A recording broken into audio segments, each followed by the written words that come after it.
Hello and welcome back to my Quantum Conundrum Let's Play. I am OneMadHatt and let's kick things off. Kick things off, even? Like kink. Kink things off is a completely different thing. And basically where we left off is at this... basically this throw and catch and release puzzle, but we're doing it in reverse. And with a IDF battery rather than a safe. Is this... Nope, it's not here. But, yeah, I had a lot of trouble when I first read through this. Don't know why. I just kept dropping the saves and I had trouble throwing it and stuff. Once I got the IDF battery, it got a lot easier, but... And I panicked here. Oh no, was it here? No. This is it. Come on. Where? And... Drop.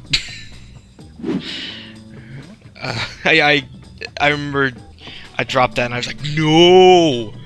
Quickly hit the X button. Because, like I said, I had bad memories of this puzzle. And I didn't want to do it again. But no, it wasn't too bad a second time through when you know what you're doing. And just open up the door here. I can invent a glove that completely changes the laws of quantum mechanics. But apparently, I cannot stream a movie to where I am right now, in spite of the multitude of cell phones. Wah wah. So, I just wanted to say, this was made by... Oh, I hope I get this right, and I'll rectify it with this giant annotation if I'm not. This is made by Airtight Games. And at E3, Airtight Games announced a new game called The Witness. Apparently, this unit also needs a bit of tweaking. It looks like it's basically LA Noire, but... Ghost. You're a dead cop trying to figure out why he was murdered. A dead detective, sorry. And it looks really interesting. I just think it's kind of cool. I just think it's kind of cool because they kind of... Because first with Quantum Conundrum, and I'm going to look like a huge asshole if it's not the same people. But it's like Quantum Conundrum is like a take on Portal, but it's different mechanics. And in The Witness, it looks like it's a take on LA Noire, but with different mechanics. Because you're a ghost, you can do certain things that you couldn't... like if you were alive. Like you can influence different people's thoughts and you can see things through people's eyes. So it looks really cool. So just wanted to throw that out there because I like this game. But I do have one criticism of this, and I didn't realize it when I was playing it through because I was just kind of going through the motions. But I was talking about this game with a friend.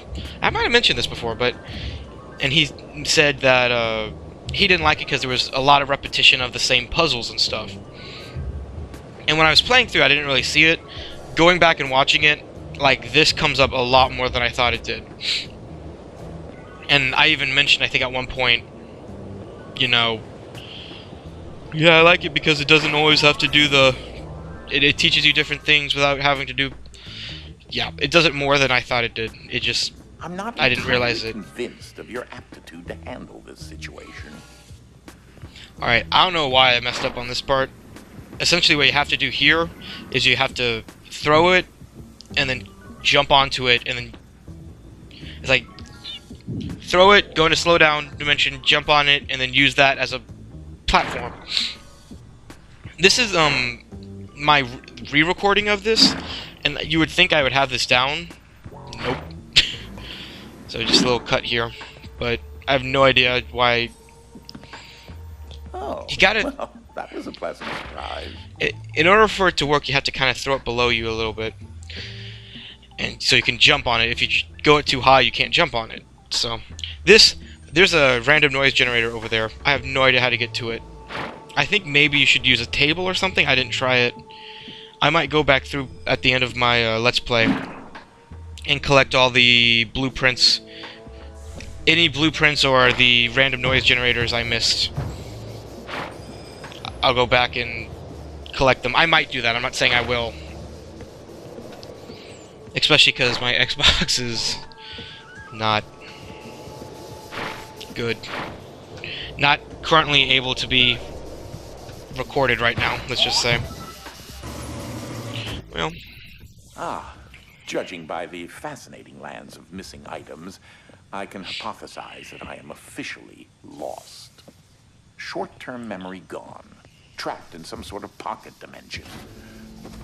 This used to be one of the manor's libraries. Yeah, just don't worry about that cut.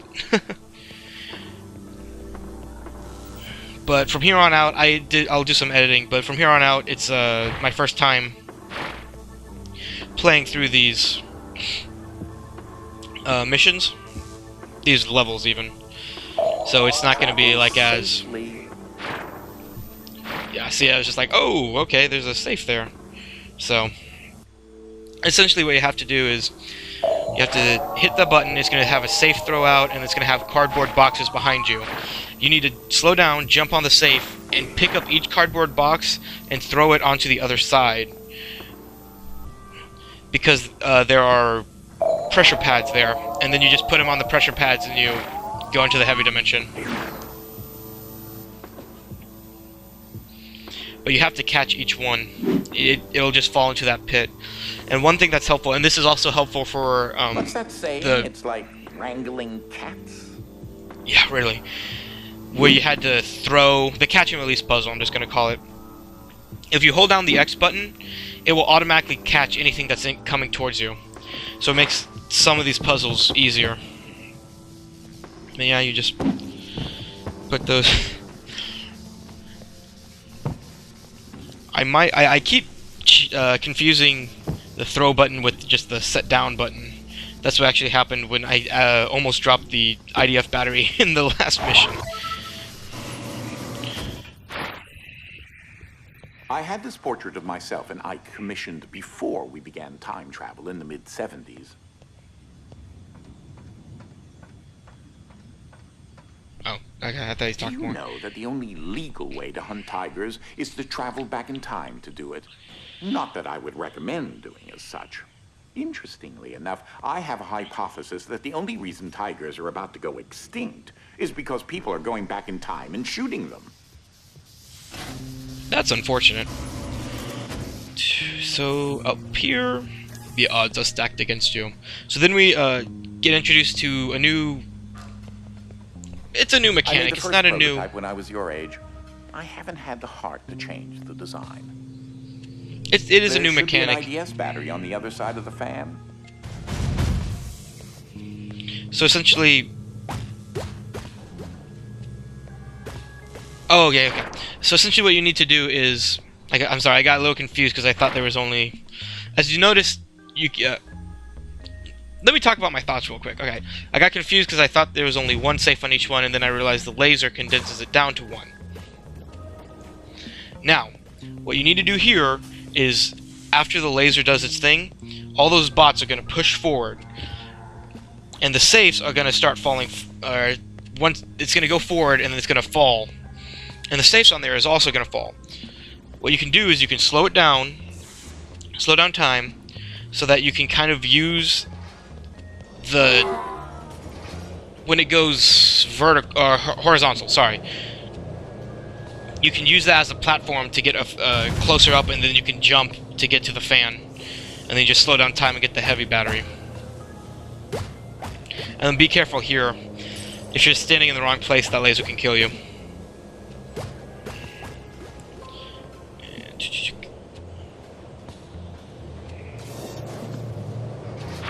Come on. Alright, so I'm on it now, and then I realized I'm probably just gonna fall off if I stay on it. And then, yeah, see? And then you slow it down, and then you just jump. And that gives you enough... That gets you close enough so you can just jump onto the fan. And a little shortcut up here. And then... Oh. I don't know if you can see it. Over to the left, I just kind of looked at it a little bit. There's a random noise generator. If you're not trying to get that, you can just go into the heavy dimension and not let the laser... Oh. That portrait is my great-uncle, Worthington Blunderbuss Quadrangle. He had a particular fondness for the enormous. Probably why he was so interested in Africa. Just a little cut there, because I kept failing at this part. But if you don't want to get, this is how you get the random noise generator. This is just the safe combination I did, because you need to get it just right so you can jump up to each one. So, because if it's too tall, you just ran into it and then fall. If you don't want to get that random noise generator, all you need to do is just go into heavy dimension and let the safe, like let the entire laser run its course, so that when it goes forward and then hits that horizontal part where you can use it as a bridge. It's like having your own personal zoo. Children like zoos, right? You can just walk up and jump. How close are we to finishing? Alright, well, I think he talks a little bit, so I'm just gonna do my spiel. Could be such a peaceful experience. Do my spiel real quick. Like, comment, subscribe, all that YouTube stuff you know how to do. Our time No! travels took us to feudal Japan, where they took a rather strong liking to Ike. I hope introducing them to a small, cute, fluffy creature somehow didn't alter the present.